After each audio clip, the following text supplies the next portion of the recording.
누가복음 14장 15절로부터 24절까지의 말씀. 자, 우리 한 절씩 교독하도록 하겠습니다.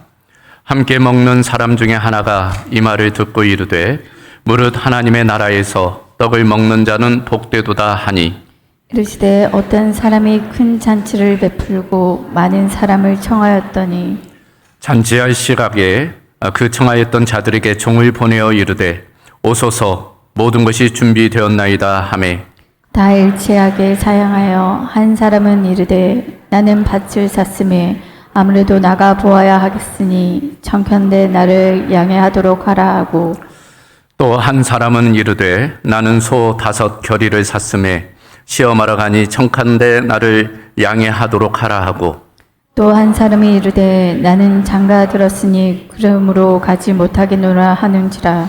종이 돌아와 주인에게 그대로 고하니 이에 집주인이 노하여 그 종에게 이르되 빨리 시내의 거리와 골목으로 나가서 가난한 자들과 몸 불편한 자들과 맹인들과 저는 자들을 데려오라 하니라.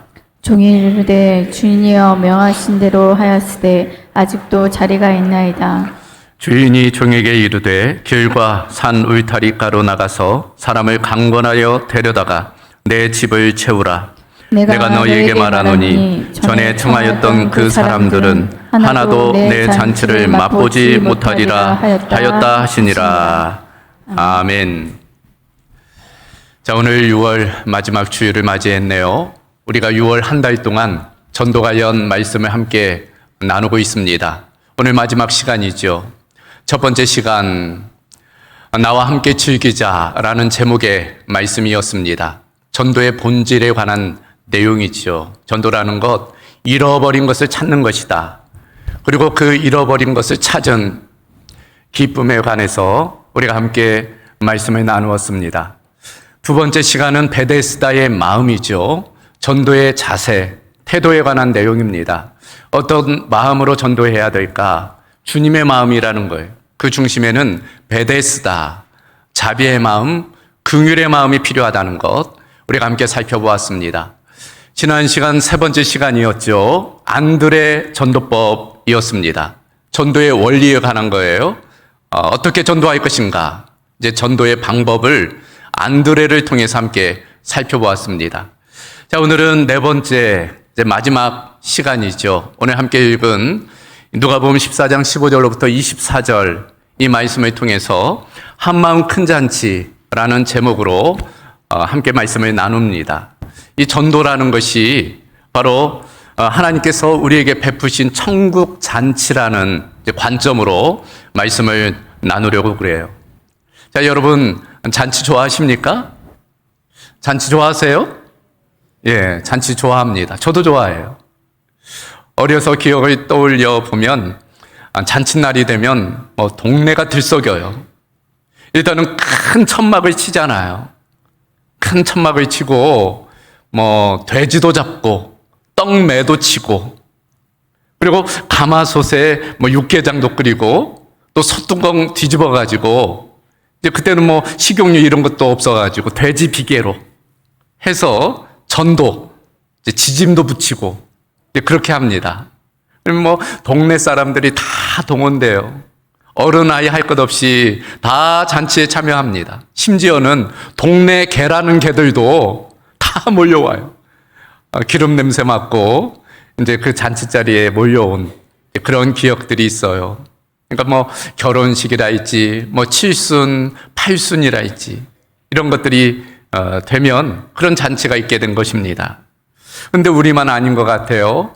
이스라엘도 마찬가지입니다. 성경에 보면 어떤 특별한 손님이 찾아오면 혹은 아이가 젖을 때면 혹은 결혼식이 있으면 혹은 추수를 마치면 혹은 양털을 깎으면 그때에 맞춰서 이스라엘도 큰 잔치가 이루어지게 됩니다. 보면은 우리의 잔치보다 더 거창했던 것 같아요.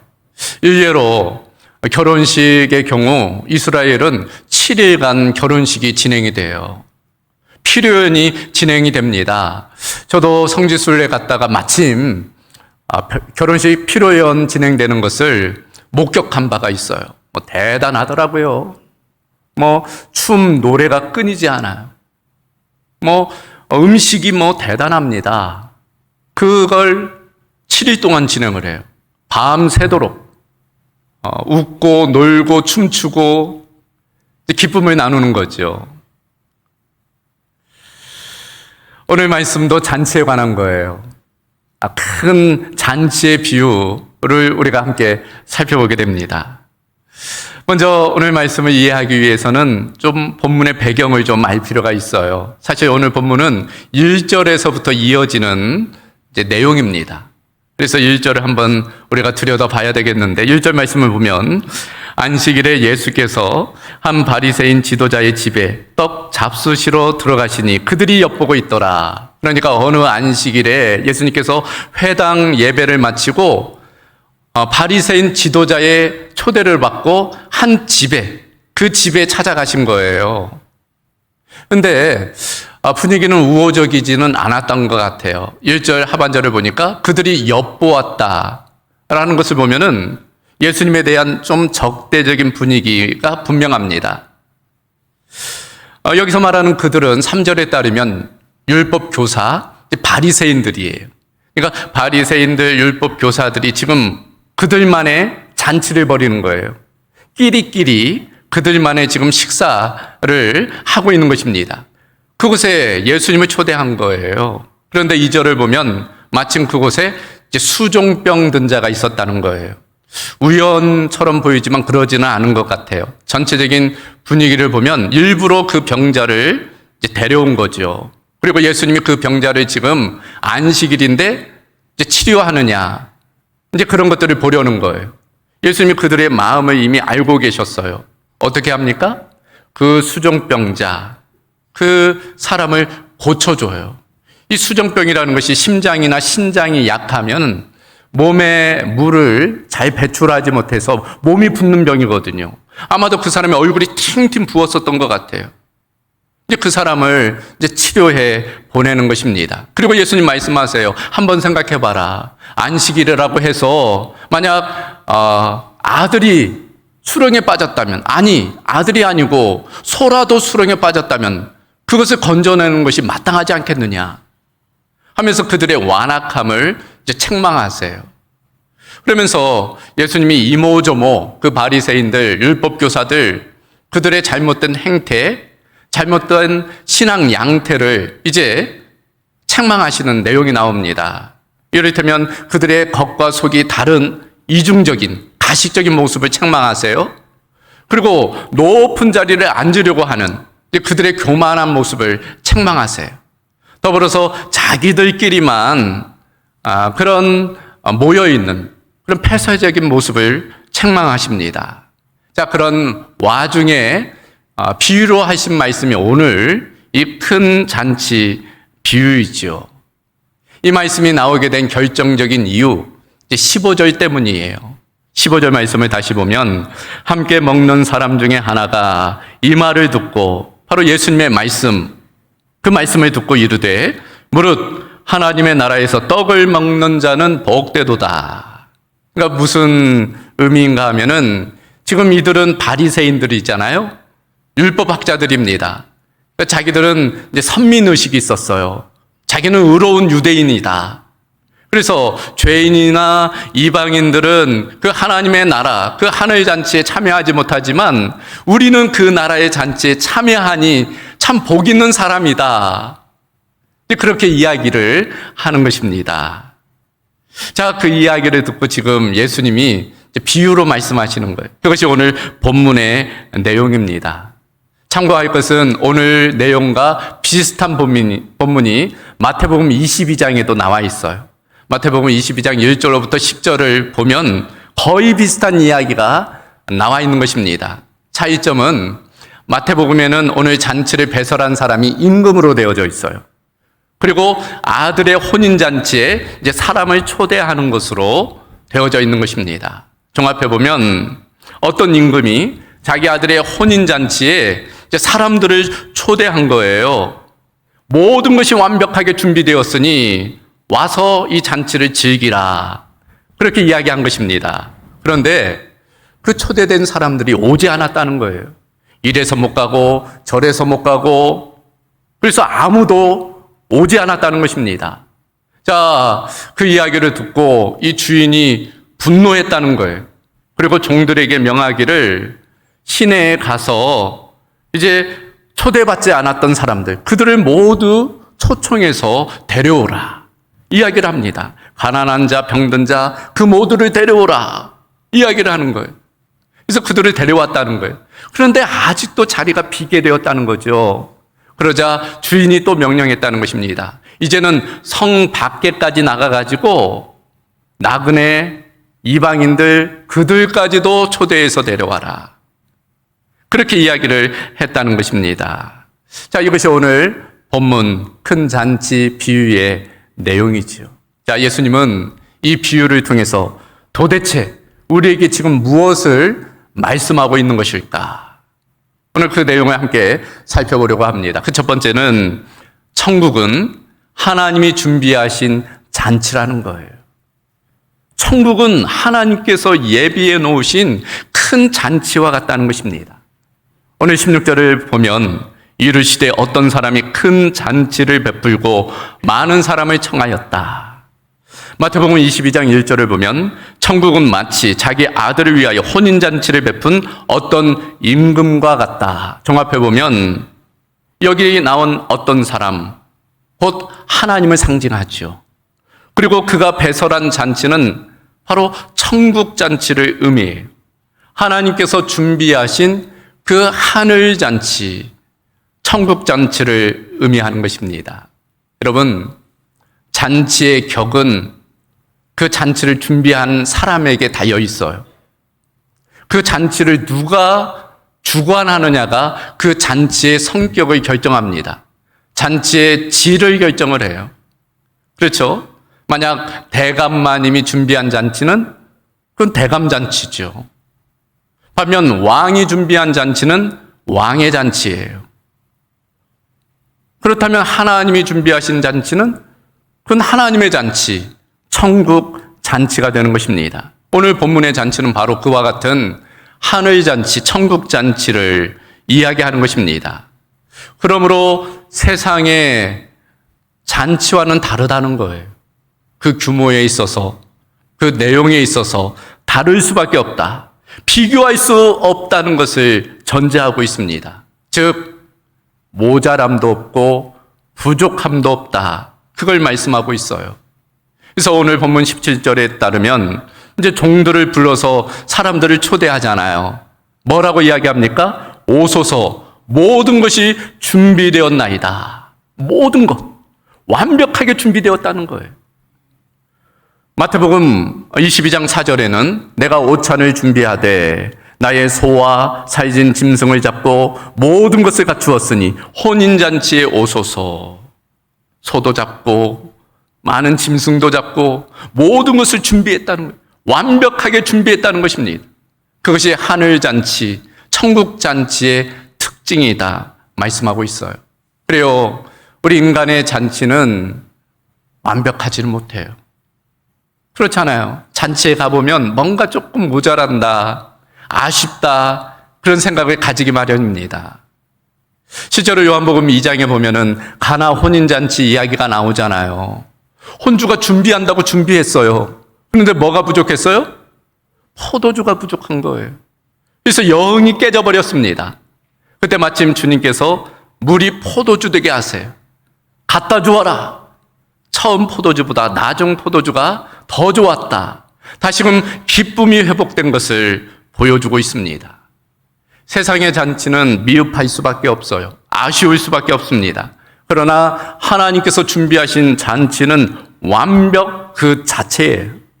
그곳에는 모자람도 없고 부족함도 없고 아쉬움도 없다.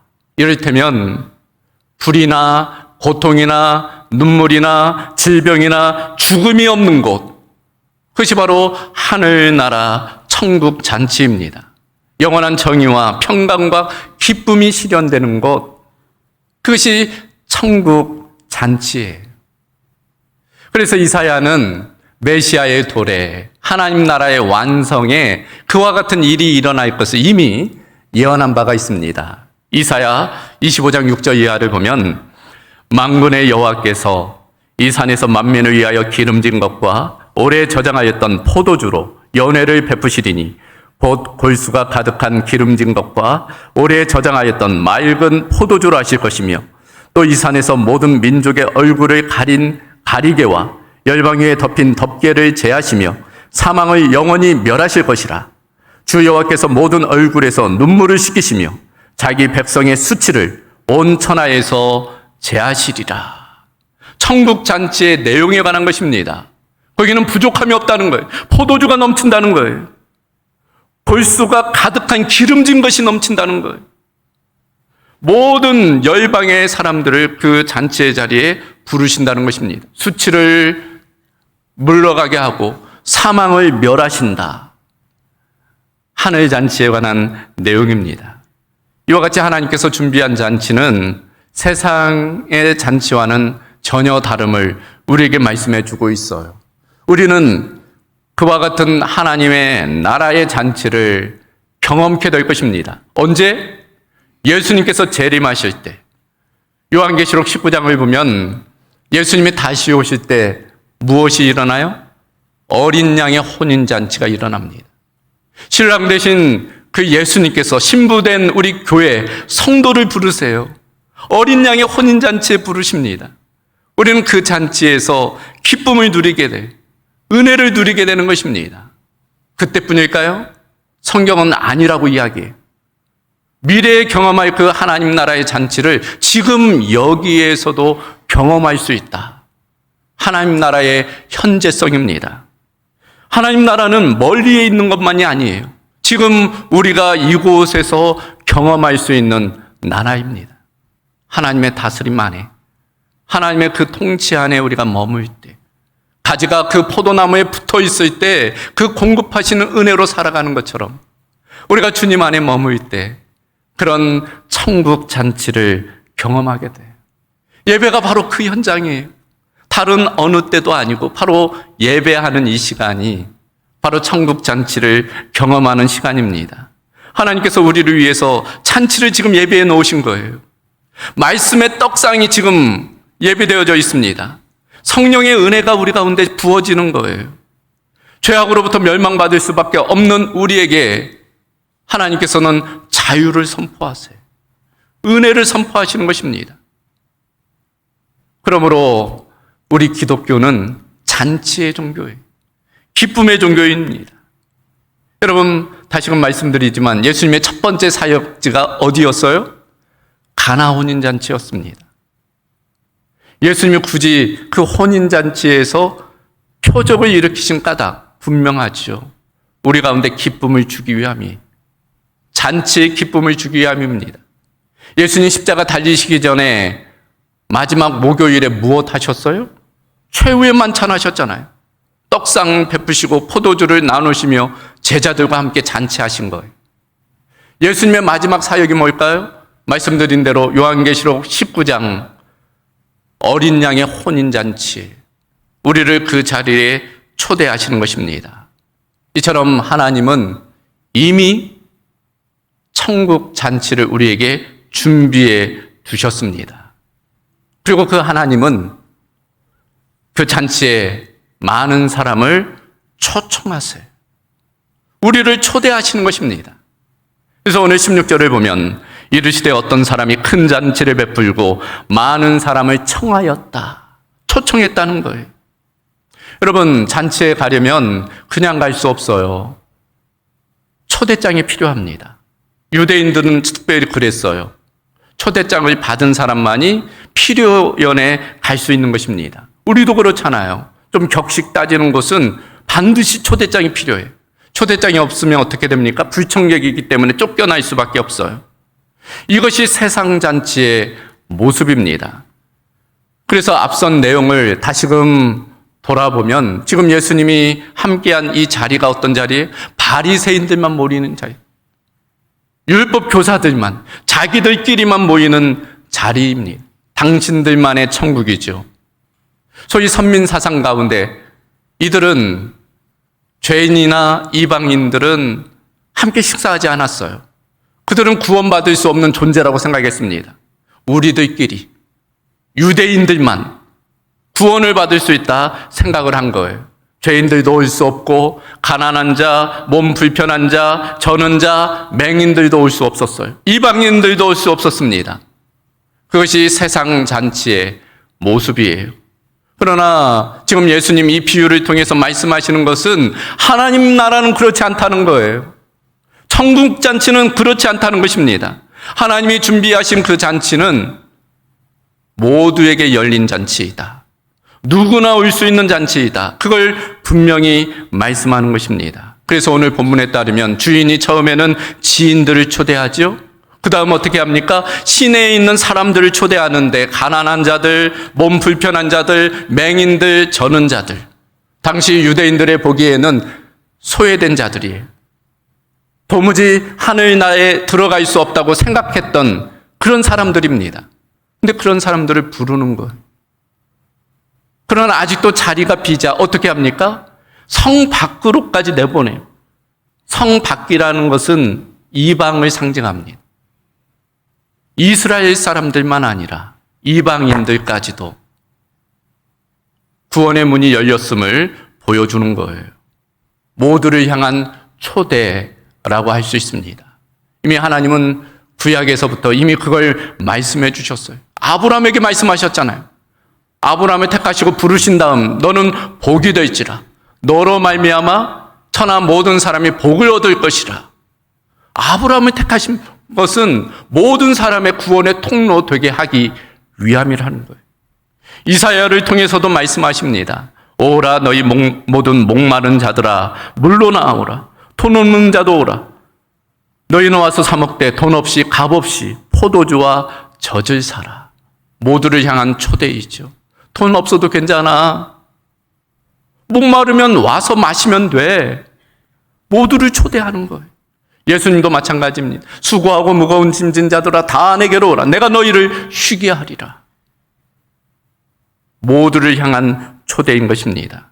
이처럼 하나님은 모두를 잔치, 천국 잔치에 초청하고 계세요. 분명한 것은 그 초대에 응한 사람만이, 참여한 사람만이 잔치의 맛을 볼 수 있다는 것입니다. 그래서 오늘 24절에 보면 내가 너희에게 말하노니 전에 청하였던 그 사람들은 하나도 내 잔치를 맛보지 못하리라 말씀하고 있습니다. 그래요. 아무리 좋은 잔치라도 호스트가 초대를 했더라도 게스트가 응답하지 않으면 그 잔치 자리에 가지 않으면 아무리 산의 진미가 있다고 해도 맛볼 수가 없어요. 잔치에 참여한 사람만이 맛을 볼 수 있는 것입니다. 자, 여기서 우리가 질문할 수 있어요. 아니, 그 좋은 잔치를 왜 이 사람들은 응하지 않았을까? 또 이 주인은 왜 그 초대에 응하지 않은 사람들에게 이와 같이 분노하고 있을까? 뭐 초대에 했다고 다 응하라는 법도 없는데. 우리가 이 당시 이들의 풍습, 관습을 좀 알아야지 본문이 이해됩니다. 이 당시 팔레스타인의 관습은 초청이 2번 이중적으로 진행이 돼요. 그러니까 어느 날짜가 잡히면은 한 달 전부터 이제 초대할 사람을 선별해요. 그리고 초대장을 보내는 것입니다. 어떤 날에 이런 잔치가 있으니 오실 것이냐고? 그러면 예 하면 그 사람을 이제 당일에 다시금 초대하는 거예요. 그러니까 주인이 그 누가 올지를 계산하고 음식을 장만하는 거죠. 그 수에 맞게 음식을 장만하는 거예요.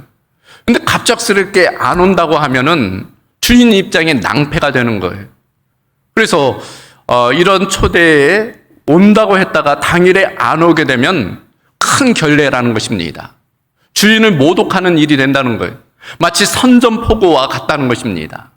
그래서 지금 이 주인이 화를 내고 있는 거예요. 온다고 한 사람이 안 왔기 때문에. 자, 그렇다면 왜 이 사람들은 온다고 해놓고서는 당일에 오지 않았을까? 오늘 본문에 보면 몇 가지 이유들이 나와 있죠. 첫 번째는 밭을 사서 돌아봐야 되기 때문에 가지 못하겠다는 거예요.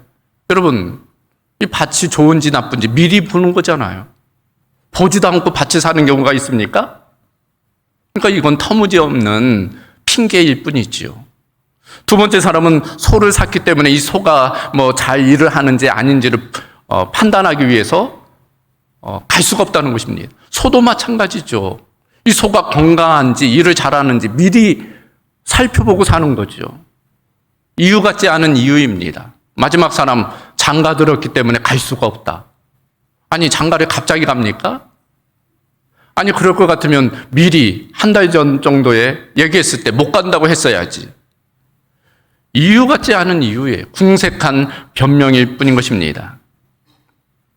이들이 정말로 잔치에 참여하지 않은 까닭, 거절한 까닭, 이 잔치의 중요성을 알지 못했기 때문이, 그 가치를 알지 못했기 때문입니다. 소위 영적인 무지에 이 잔치가 얼마나 중요한 잔치인지를 몰랐기 때문에 잔치에 참여하지 못한 거예요. 삶의 우선순위가 잘 정렬되지 않았기 때문입니다. 그래, 어떤 잔치는 가도 되고 안 가도 되는 잔치가 있잖아요. 그런 잔치가 있습니다. 우리 인간적으로도 그런 잔치가 있어요. 근데 어떤 잔치는 반드시 얼굴을 좀 보여야 되는 잔치가 있어요. 세상에서도 그런 일이 있는데, 하물며 하나님의 잔치인데 그 잔치는 반드시 참여해야 된다는 거예요. 천국 잔치, 구원의 잔치이기 때문입니다. 그리고 그 잔치는 참여한 사람만이 맛볼 수 있는 잔치라 말씀하고 있어요. 그러므로 마지막으로 오늘 하나님은 강권하여 내 집을 채우라 지금 말씀하시는 거예요. 그 잔치가 정말 중요하기 때문에 반드시 그 잔치에 참여하도록 강권해야 된다 말씀하고 있어요. 그래서 23절을 보면 종이 이르되 주인이여 명하신 대로 하였으되 아직 자리가 있나이다. 주인이 종에게 이르되 길과 산 울타리가로 나가서 사람을 강권하여 데려다가 내 집을 채우라. 내 집을 채우라는 거예요. 여러분, 잔치의 생명이 뭐예요? 손님이 많은 거예요. 그리고 아무리 잘 준비해도 썰렁하면 그것만큼 낭패도 없어요. 잔치를 주관하는 입장에서 보면은 사람이 넘쳐야 돼요. 그래야지 기쁘지요. 여러분이 주관하는 결혼식에 하객이 없다고 생각해 보세요. 얼마나 민망하겠어요. 하나님도 지금 그런 거예요.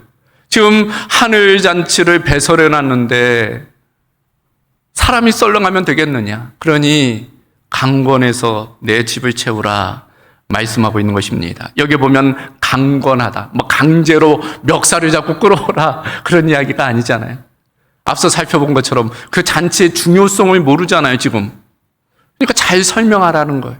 이게 얼마나 중요한 일인지를 잘 설명하는 거예요. 그리고 데려다가 집에 채우라는, 잘 인도하는 것입니다. 그러니까 오면 좋고 안 오면 그만이고 그런 식으로 하지 말고 최선을 다하라는 거예요. 그것이 강권하여 데려다가 내 집을 채우라라는 의미입니다. 이 말 안에는 하나님의 간절함이 있어요. 하나님의 그 안타까움이 있는 것입니다. 그래서 지금 종들에게 강권하는 거예요. 그러나 그것이 종들에게만일까요? 사실 보면 스스로를 지금 강권하는 거예요. 이 주인이 스스로를 강권하는 것입니다. 하나님이 스스로를 강권하는 거예요. 종들에게 강권하기 이전에 이미 내용을 보면은 하나님 스스로가 자신을 강권하는 거예요. 포기하지 않잖아요. 그렇잖아요. 손님이 안 오면 좀 속상하다 하고 넘어갈 수도 있잖아요. 그런데 이 주인은 그렇지 않아요. 시내에 가서 사람들을 데려오는 거예요. 시내에 가서도 안 되니까 이제는 성 밖에까지 그렇게 사람들을 데려오게 하는 것입니다. 사실 우리는 유대인이 아니, 이스라엘인이 아닙니다. 그러나 이런 하나님의 강권하심이 있었기 때문에 성 밖에까지 사람을 데려오게 하셨기 때문에 우리가 이 자리에 있는 거예요. 그래서 그 내용을 보면 마태복음에는 종들을 여러 차례 보래요. 사람들이 때려 죽입니다. 그래도 포기하지 않아요, 주인은. 마지막에는 어떻게 합니까? 자기 아들이 죽을 줄을 알면서도 그 아들을 보내는 거예요. 그것이 하나님의 마음이, 우리를 향한 하나님의 사랑입니다. 그 잔치가 정말 중요하기 때문에, 그 잔치에는 반드시 참여해야 되기 때문에 강권하는 것입니다. 우리에게도 그런 사랑이 있어요. 하나님의 우리를 향한 사랑입니다. 우리가 그런 사랑을 받은 자예요. 하나님께서는 우리에게 이제 강권하여 내 집을 채우라 말씀하고 있는 것입니다. 우리가 그런 마음으로, 영혼을 사랑하는 마음으로 나가야 될 줄로 믿습니다. 오늘 말씀을 정리합니다. 말씀을 마치기 전에 우리가 놓치지 말아야 될 것, 이 본문의 배경이 다시금 거슬러 올라가면 지금 예수님 그 바리새인들의 식사 자리에서 이 비유를 하셨습니다. 그리고 이 비유의 말미에 이 잔치의 맛을 보지 못하는 자는 전에 청함을 받은 자들이라고 이야기하고 있어요. 그들이 누구일까요? 바로 이 바리새인들을 의미, 이 율법 교사들을 의미합니다. 당연히 자기들은 천국 잔치에 참여할 것이라고 생각한 바로 그 사람들, 완악한 사람들을 의미하는 거예요. 여러분, 다음 장 누가복음 15장에 가면 잃어버린 것을 찾은 비유가 나오지요. 마지막 비유, 잃어버린 아들의 비유예요. 그 잃어버린 아들, 둘째 아들만이 아닙니다. 본문을 자세히 보면 큰 아들 역시 집안에 있는 탕자예요. 큰 잔치가 벌어졌어요. 모두가 기뻐합니다. 그런데 큰 아들은 그 잔치에 참여하지 않아요. 아버지가 나와서 강권하지요. 얘야, 함께 이 잔치에 참여하자. 지금 동생이 와서 얼마나 기쁘냐. 그럼에도 완고하게 큰 아들은 그 잔치에 참여하지 않는 것입니다. 여러분, 우리가 큰 아들이 되어서는 안 돼요. 우리가 큰 아들일 수도 있는 것입니다. 결코 우리가 큰 아들이 되어서는 아니 되는 것입니다. 하나님께서는 천국 잔치를 이미 준비하셨어요. 그리고 우리 모두를 그 잔치에 초대하십니다. 우리는 그 잔치에서 기쁨을 마음껏 누려야 돼요. 그리고 지금 누리고 있는 것입니다. 이제는 어떻게 해야 될까요? 하나님께서 말씀하심에 따라 강권하여 데려다 하나님의 집을 채워야 할 것입니다. 우리 가운데 그런 결단, 그런 은혜가 있기를 주님의 이름으로 소망합니다. 이 시간 우리 함께 기도하겠습니다. 오늘 한마음 큰 잔치라는 제목으로 함께 말씀을 나눴습니다. 여러분, 하나님께서 이미 우리에게 천국 잔치를 준비해 두셨어요. 우리의 노력이 아닙니다. 하나님의 은혜, 하나님께서 예수 그리스도를 통해서 하나님께 나아갈 자격을 우리에게 주셨어요. 은혜입니다. 우리가 그 은혜를 받은 자예요. 그러나 아직도 그 은혜를 모르는 사람들이 있어요. 아직도 죄의 사슬에 매인 사람들이 있습니다. 그들을 우리가 주님께로 인도해야 될 줄로 믿습니다. 이번 한마음 큰 잔치 가운데 그런 하나님의 놀라우신 은혜가 우리 봉독교회 가운데 풀어지도록 기도하시길 바랍니다. VIP들을 위해 기도해 주세요. 좋은 일기를 위해서 기도해 주시고 우리가 준비한 모든 일들이 잘 진행될 수 있도록 기도해 주시길 바랍니다. 우리 공동교회 가운데 날마다 천국 잔치가 이루어질 수 있도록 함께 기도해 주시길 바랍니다. 이 시간 목소리와 함께 기도합니다. 감사하신 아버지 하나님, 오늘 주신 말씀이 우리에게 주신 말씀, 우리 공동체에게 주신 말씀인 줄로 믿습니다. 하나님께서 천국 잔치를 준비하셔서 우리를 초대하여 주신 줄로 믿습니다. 우리가 그 초대에 응답하여 하나님의 천국 잔치를 맛보아 한 자로서 아직도 그 기쁨을, 그 구원의 감격을 모르는 사람들을 주님께로 인도하는 은혜가 있게 하여 주시옵소서. 우리 가운데 주님의 마음을 허락하여 주시옵소서. 베데스다의 마음을 허락하여 주시옵소서. 천국의 잔치에 많은 사람들을 초대하며 함께 기쁨의 큰 잔치를 이루어갈 수 있도록 하나님 함께하여 주시옵소서. 감사하신 아버지 하나님, 예수 그리스도의 십자가의 그 사랑과 은혜로 천국잔치에 우리를 초대해 주심을 감사합니다. 그 은혜와 사랑을 받은 자로서 마땅히 그것을 알지 못하는 사람들에게 복음을 전하며 그들을 주님께로 인도하는 축복의 통로, 은혜의 통로로서의 삶이 되게 하여 주시옵소서. 우리 공동교회 가운데 날마다 천국잔치가 일어나게 하여 주셔서 기쁨이, 평강이, 은혜가 넘치는 성도들 되게 하여 주시옵소서. 예수 그리스도의 이름으로 기도하옵나이다. 아멘.